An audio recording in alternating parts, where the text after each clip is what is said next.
বাসায় বিকালে বাচ্চাদের নাস্তা এবং বাসায় মেহমান আসলে মেহমান আপ্যায়নেও কিন্তু এই লাড্ডু রেসিপিটি দিতে পারেন। হ্যালো এভরিওয়ান, আজকে আপনাদের সাথে খুবই সিম্পল এবং সাধারণভাবে আমি ছানার লাড্ডু শেয়ার করব। আর এই ছানার লাড্ডুটি খুবই ইজি, যে কোনো কেউ তৈরি করতে পারবে খুব সহজে।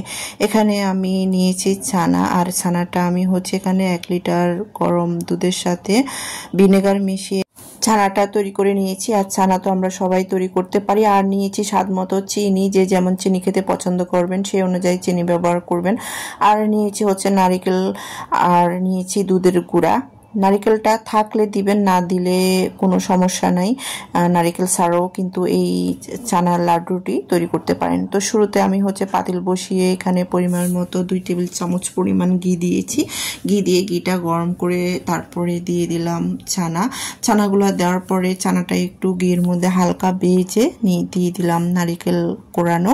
আর নারিকেল কোড়ানো এখানে 1 কাপ পরিমাণ, আর ছানার পরিমাণটা এখানে 1 কাপ।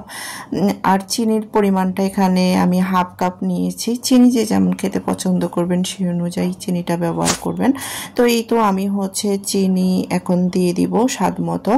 আর এখানে যে হাফ কাপ পরিমাণ আমি চিনি ব্যবহার করেছি। দেন চিনিটা আমি এখন সুন্দর করে মিশিয়ে নিব। চিনি থেকে এখন পানি বের হবে, আর এই পানি দিয়ে চুলার আঁচটা কমিয়ে আস্তে ধীরে ধীরে আমি চিনির পানিটা শুকিয়ে নিব। তো পানি শুকানোর আগে আমি এখন দিয়ে দিব 2 টুকরো এলাচ আর 2 টুকরো দারচিনি। আপনারা চাইলে এখানে একটু গোলমরিচ গুঁড়া বা এলাচের গুঁড়াটা থাকলে 1 চিমটি দিতে পারেন, এতে করে এটা ফ্লেভারটা ভালো আসে। তো এই তো আমি এখন দিয়ে দিব দুধের গুঁড়া, আর দুধের গুঁড়াটাও দিব আমি এটা স্বাদ এবং ফ্লেভারটা ভালো আসার জন্য। তো এই তো আমি এখানে প্রায় 3 টেবিল চামচ পরিমাণ দুধের গুঁড়া ব্যবহার করেছি। আপনারা চাইলে আর একটু বাড়িয়ে কমিয়ে দিতে পারেন, যার যার স্বাদ অনুযায়ী সেভাবে ছানার লাড্ডুটি তৈরি করে নিতে পারেন। তো এই তো এখন আমি চিনির পানিটা চুলার আঁচটা কমিয়ে এরকম নাড়তে নাড়তে চিনির পানিটা শুকিয়ে নিব। অবশ্যই চুলার আঁচটা কমিয়ে অনবরত নেড়ে যেতে হবে, না হলে কিন্তু পাতিলে পোড়া লেগে যেতে পারে। আর এতে করে এটা স্বাদ কিন্তু আবার কমে যাবে। তো এই জন্য একটু সাবধান অনুযায়ী এটা একটু চুলার আঁচটা কমিয়ে চামচের সাহায্যে বা কাঠির সাহায্যে ভালো করে নেড়ে নেড়ে এটাকে তৈরি করে নিতে হবে। এই যে দেখতেই পাচ্ছেন, এটা এখন হাত দিয়ে অবশ্যই এই পর্যায়ে যখন চিনির পানিটা শুকিয়ে যাবে হাত দিয়ে আগে দেখবেন যে এটা হয়েছে কিনা। যখন আটালো বা দলা হয়ে যাবে তখনই বুঝতে হবে যে এটা হয়ে গিয়েছে।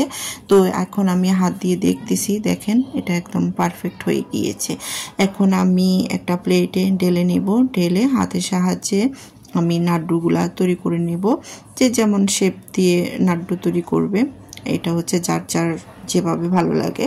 তো এই তো আমি একটু হালকা ঠান্ডা করে নিয়েছি। এবার আমি হাতে কিছুটা ঘি মেখে নিয়েছি। ঘিটা মেখে এবার আমি লাড্ডুটা তৈরি করে নিব। আর এই লাড্ডুটা এত বেশি মজার, যারা চানার লাড্ডু খেতে পছন্দ করেন না তারা একবার বাসায় সিম্পল আকারে ট্রাই করে দেখতে পারেন। বাসায় বিকেলে মেহমান আসলে বা বাচ্চাদেরকেও কিন্তু তৈরি করে দিতে পারেন। আর লাড্ডু বাচ্চারা তো এমনিতে অনেক বেশি পছন্দ করে। আর আমি আমার মতো করে আজকে আমার মতো করে রেসিপিটি শেয়ার করেছি। যদি ভালো লাগে অবশ্যই আমার চ্যানেলটিকে সাবস্ক্রাইব করে অল নোটিফিকেশনটি অন করে দিবেন। আর এই যে এখানে দেখতেই পাচ্ছেন আমি এখন এক এক করে সবগুলো লাড্ডু তৈরি করে নিচ্ছি। আমার কাছে এই ধরনের লাড্ডুগুলা খেতে কিন্তু ভীষণ ভালো লাগে।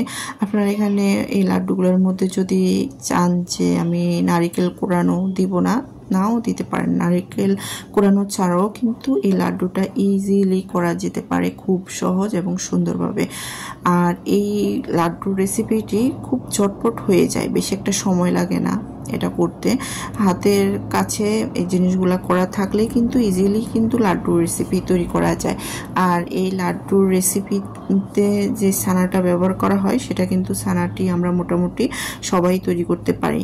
তাই ছানা করা থাকলে ইজিলি লাড্ডু তৈরি করে নিতে পারবেন।